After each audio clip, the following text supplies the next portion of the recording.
आखिर कोई अपनी मौत पे छुट्टी ना करने की बात क्यों कहेगा। जब sir doctor APJ Abdul Kalam Bharat के सबसे पहले सैटेलाइट लॉन्च SLV-3 के डायरेक्टर बने, उस वक्त जनता को स्पेस में जाने की अहमियत तक पता नहीं थी। इसीलिए लोगों ने बहुत सारे सवाल उठाए और इस मिशन के लिए कलाम साहब को बहुत ही कम बजट मिला था। लेकिन फिर भी sir doctor APJ Abdul Kalam इस मिशन के लिए इतने ज्यादा डेडिकेटेड थे कि उन्होंने अपने करियर में एक भी वीकेंड ऑफ नहीं लिया, कोई छुट्टी नहीं मनाई और 10 साल की कड़ी मेहनत के बाद SLV-3 को तैयार किया और उसमें फेल हो गए। और इसी बीच उनके पिता की मौत भी हो गई, लेकिन फिर भी वो अपने लक्ष्य से नहीं भटके। उनका मिशन सिर्फ एक ही था कि भारत को इतना मजबूत बनाना है कि दुनिया कभी उसके तरफ आंख उठाकर न देखे। और इसी मिशन के लिए उन्होंने अपनी पूरी जिंदगी भारत को समर्पित कर दी। ना तो शादी की और ना ही अपने लिए दौलत जोड़ी। 1963 में नासा गए ट्रेनिंग के लिए और इसी बीच नासा की तरफ से उन्हें एक बड़ा ऑफर दिया गया। ऑफर था नासा में स्ट्रेटेजिक साइंटिस्ट की टॉप पोजीशन, सैलरी इतनी कि इंसान की लाइफ सेट हो जाए। लेकिन फिर उन्होंने अपने देश भारत की तरफ देखा और बहुत ही हम्बल वे में उनका ऑफर रिजेक्ट करके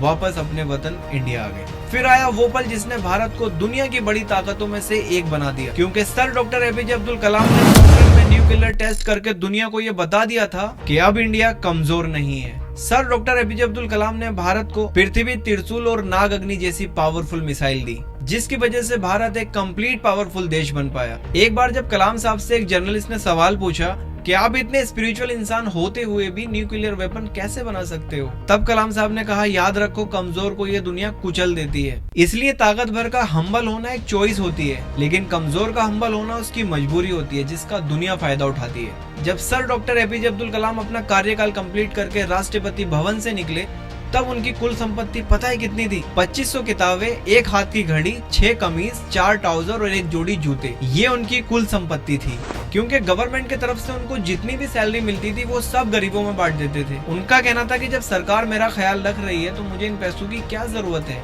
27 जुलाई 2015 को IIM शिलोंग में लेक्चर देते हुए स्टेज पर ही उन्हें हार्ट अटैक आया और वो पढ़ाते पढ़ाते इस दुनिया को अलविदा कह गए। एक टीचर की तरह जी और एक टीचर की तरह इस दुनिया से चले गए। अगर आप वाकई डॉक्टर एपीजे अब्दुल कलाम साहब को सलाम करते हो, आज एक काम और ज्यादा कीजिए, कोई नई स्किल सीखिए, 1 घंटा ज्यादा मेहनत करो या फिर किसी का भला करो। क्योंकि sir doctor APJ Abdul Kalam साहब की यही विश थी कि मेरे मरने पे छुट्टी मत करना, तुम एक दिन और काम करना ताकि ये देश तरक्की कर सके।